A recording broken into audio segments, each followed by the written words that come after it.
Hello friends, welcome back to my channel Lekha Priya's Multipurpose channel. Ivattu 7th day, the last day of the 1 week challenge of 5 kgs of weight loss challenge ಅಂತಾನೆ ಹೇಳಬಹುದು. ಒಂದು diet planning, exercise, workout ಎಲ್ಲ ಒಂದು ಈ ಜರ್ನಿಯ 1 week challenge ಏನು ತೆಗೆದುಕೊಂಡಿದ್ವಿ ಅದರ last day, that means 7th day. ಇವತ್ತಿನ ಒಂದು ಡಯಟ್ ಪ್ಲಾನ್ ಅಲ್ಲಿ ನಾನು ಬೆಳಗ್ಗೆನೆ ಎದ್ದು ಒಂದು ಗ್ಲಾಸ್ ಬಿಸಿ ನೀರಲ್ಲಿ ನಿಂಬೆಹಣ್ಣನ್ನ ಹಿಂಡ್ಕೊಂಡು ಕುಡಿದು ನಾನು ವಾಕ್ ಮಾಡಿದೆ ನನ್ನ ಮಗನ ಜೊತೆಯಲ್ಲಿ. ಅದಾದ ನಂತರ ನಾನು ಮತ್ತೆ ಸ್ವಲ್ಪ ಒಳಗೆ ಬಂದು ರಿಲ್ಯಾಕ್ಸ್ ಮಾಡ್ಕೊಂಡು ವರ್ಕೌಟ್ ಮಾಡಿ ಸ್ವಲ್ಪ ರಿಲ್ಯಾಕ್ಸ್ ಮಾಡ್ಕೊಂಡು ಮತ್ತೆ ನಾನು ಒಂದು ಗ್ಲಾಸಲ್ಲಿ ಜಿಂಜರ್ ವಾಟರ್ನ ಇಂಟೇಕ್ ಮಾಡಿದೆ. ಓಕೆನಾ, ಜಿಂಜರ್ ವಾಟರ್ನ ಬಿಸಿ ಬಿಸಿಯಾಗಿ ಇಂಟೇಕ್ ಮಾಡಿದ ನಂತರ ನಾನು ಒಂದು 2 hours ಏನೂ ತಿಂದಿಲ್ಲ. ಅದಾದ್ಮೇಲೆ ನಾನು ಸ್ವಲ್ಪ ಬ್ಲ್ಯಾಕ್ ಕಾಫಿ ಕುಡಿದೆ. ಇವತ್ತು ಸ್ವಲ್ಪ ಹೈಡ್ರೇಟ್ ಆಗೇ ಇದ್ದೆ. ನಾನು ಅಷ್ಟೊಂದು ಜಾಸ್ತಿ ಸಾಲಿಡ್ ಏನು ತಿಂದಿಲ್ಲ ಇವತ್ತು. ಮತ್ತೆ ನಾನು ಆಫ್ಟರ್ನೂನ್ ಪೂರ್ತಿ ಏನು ತಿಂದಿಲ್ಲ. ಇವತ್ತು ಬ್ರೇಕ್ಫಾಸ್ಟ್ ಕೂಡ ನಾನು ಮಾಡಿಲ್ಲ ಫ್ರೆಂಡ್ಸ್, ಸುಮ್ಮನೆ ಹಾಗೇ ಇದ್ದೀನಿ. ಇವತ್ತರ ಒಂದು ರೀತಿ ಫಾಸ್ಟಿಂಗ್ ಅಂತಾನೆ ಅನ್ಕೊಳ್ಳಿ. ಏನೂ ತಿಂದಿಲ್ಲ, ಸ್ವಲ್ಪ ಹೈಡ್ರೇಟ್ ಆಗಿ ನಾನು ನೀರು ಕುಡ್ಕೊಂಡೇ ಇದ್ದೆ. ಸ್ವಲ್ಪ ಒಂದು ಗ್ಲಾಸ್ ಟೀ ಕುಡಿದೆ, ಶುಗರ್ಲೆಸ್ ಟೀ ಕುಡಿದಿದ್ದೀನಿ. ಮತ್ತೆ ಇನ್ನೇನು ಅದು ಬಿಟ್ಟರೆ ಇನ್ನೇನೂ ತಿಂದಿಲ್ಲ ನಾನು. ಮತ್ತೆ 4:15 ಮತ್ತೆ ಕಾಫಿ ಕುಡಿದಿದ್ದೀನಿ ಅಷ್ಟೇ, ಮತ್ತೇನು ತಿಂದಿಲ್ಲ.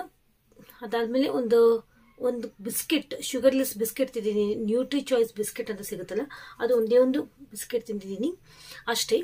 ಮತ್ತೆ ಅದಾದ್ಮೇಲೆ 6 ರಿಂದ 6:30 ಗಂಟೆ ಒಳಗಾಗಿ ನಾನು ನವಣೆ ಅಕ್ಕಿಯ ಬಿಸಿಬೇಳೆ ಭಾತ್ ತಿಂದಿದ್ದೀನಿ, ಒಂದು ಬೌಲಷ್ಟು.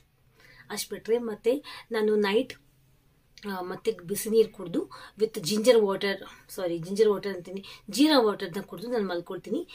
ಇವತ್ತಿನ ವರ್ಕೌಟ್, ನಾನು ಬೆಳಗ್ಗೆ ಯಾವ ವರ್ಕೌಟ್ ಮಾಡಿದೆ, ಹಿಂದಿನ ದಿನದ ವರ್ಕೌಟ್ ಮಾಡಿದ್ದೀನಿ. ರಾತ್ರಿಯ ವರ್ಕೌಟ್ ನಾನು ಈಗ ಈ ವಿಡಿಯೋದಲ್ಲಿ ಶೇರ್ ಮಾಡ್ಕೊಳ್ತಾ ಇದ್ದೀನಿ. ಬನ್ನಿ ಹಾಗಾದ್ರೆ ವರ್ಕೌಟ್ನ ಯಾವ ರೀತಿ ಮಾಡ್ಕೋಬೇಕು ಇವತ್ತಿನ ವರ್ಕೌಟ್ ಅಂತ ನೋಡ್ಕೊಬೇಡ. ತುಂಬ ಈಸಿ, ನೋಡ್ಕೊಬೇಡ ಬನ್ನಿ. ಈ ಒಂದು ವರ್ಕೌಟ್ ಮಾಡೋದ್ರಿಂದ ಪೂರ್ತಿ ಬಾಡಿಯ ಫ್ಯಾಟ್ ಲಾಸ್ ಆಗುತ್ತೆ. ತುಂಬ ಈಸಿ, ತುಂಬಾ ಈಸಿ. ಎಂಥವ್ರು ಕೂಡ ತುಂಬ ಈಸಿಯಾಗಿ ಮಾಡ್ಬೋದು. ನೋಡ್ಕೊಬೇಡ ಬನ್ನಿ.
ನೋಡ್ಕೊಂಬಂದಲ್ಲ ಇಷ್ಟು ಈಸಿಯಾಗಿ ಮಾಡ್ಕೊಂಡ್ಬಿಟ್ಟು ವರ್ಕೌಟ್ ಅಂತ. ಈ ಒಂದು ವರ್ಕೌಟಿಂದ ಬ್ರೆಸ್ಟ್ ಪಾರ್ಟ್ ಇರಬಹುದು, ರೆಟ್ಟೆಯ ಪಾರ್ಟ್ ಇರಬಹುದು, ಹೊಟ್ಟೆಯ ಪಾರ್ಟ್ ಇರಬಹುದು, ಸೊಂಟದ ಭಾಗ ಇರಬಹುದು, ಎಲ್ಲ ಭಾಗದ ಫ್ಯಾಟ್ ಲಾಸ್ ಆಗುತ್ತೆ. ಒಂದು ಲಿಟ್ರಲಿ ಗಮನಾರ್ಹವಾಗಿ ನಾವು ವಿಸಿಬಲ್ ಫ್ಯಾಟ್ ಲಾಸ್ ಆಗುತ್ತೆ. ಒಂದು ವಾರ ಕಂಟಿನ್ಯೂ ಮಾಡಬೇಕು ಅಷ್ಟೇ. ಸ್ವಲ್ಪ ಡೆಡಿಕೇಟೆಡ್ ಆಗಿ ಮಾಡಿದ್ರೆ 100 times ರಿಪೀಟ್ಸ್ ಮಾಡಬೇಕು. ಖಂಡಿತವಾಗಿ ನಿಮ್ಗೆ ವೇಟ್ ಲಾಸ್ ಆಗೇ ಆಗುತ್ತೆ.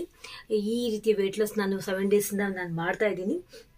With diet plan with workout. ನೋಡೋಣ ನಾಳೆಯ ಸಂಚಿಕೆಯಲ್ಲಿ ಎಷ್ಟು ವೆಯ್ಟ್ ಲಾಸ್ ಆಗಿದೆ ಅಂತ ಕೂಡ ನಾನು ನೋಡಿಕೊಂಡು ನಿಮಗೆ ರಿವೀಲ್ ಮಾಡ್ತೀನಿ friends. 5 kg weight loss challenge ಇತ್ತು. ನೋಡೋಣ ಎಷ್ಟು kg ಆಗಿರುತ್ತೆ ಅಂತ. 5 kg ಜಾಸ್ತಿ ಆಗಿದೆಯಾ, 5 kg ಆಗಿದೆಯಾ, 5 kg ಕಡಿಮೆ ಆಗಿದೆಯಾ ನೋಡೋಣ. ನಾನು ಯಾವುದೇ ರೀತಿಯ ಉಪವಾಸ ಜಾಸ್ತಿ ಮಾಡಿಲ್ಲ, ಅದು ನಿಮಗೂ ಗೊತ್ತು, ನಿಮ್ಮ ಜೊತೆ ನಾನು ಶೇರ್ ಮಾಡ್ಕೊಳ್ತಾನೆ ಇದ್ದೀನಿ. ನೋಡೋಣ ಏನಾಗುತ್ತೆ ರಿಸಲ್ಟ್ ಅಂತ. ಸೊ ಇವತ್ತಿನ ವಿಡಿಯೋ ಹೀಗಾಗಿತ್ತು. ಹೋಪ್ ನಿಮಗೆ ಈ ವಿಡಿಯೋ ಹೆಲ್ಪ್ಫುಲ್ ಆಯಿತು ಅಂತ ಅನ್ಕೊಂಡಿದ್ದೀನಿ. ಹೆಲ್ಪ್ಫುಲ್ ಆಗಿದ್ರೆ ಹೆಲ್ಪ್ಫುಲ್ ಆಗಿದೆ ಅಂತ ಲೈಕ್ ಬಟನ್ ಪ್ರೆಸ್ ಮಾಡಿ, ನನ್ನ ಚಾನಲ್ ಸಬ್ಸ್ಕ್ರೈಬ್ ಮಾಡಿ, ಲೈಕ್ ಮಾಡಿ, ಕಾಮೆಂಟ್ ಸೆಕ್ಷನ್ ಬಂದು ಕಾಮೆಂಟ್ ಮಾಡಿ, ಶೇರ್ ಮಾಡಿ ಅಂತ ಹೇಳ್ತಾ you all take care, love you all, by.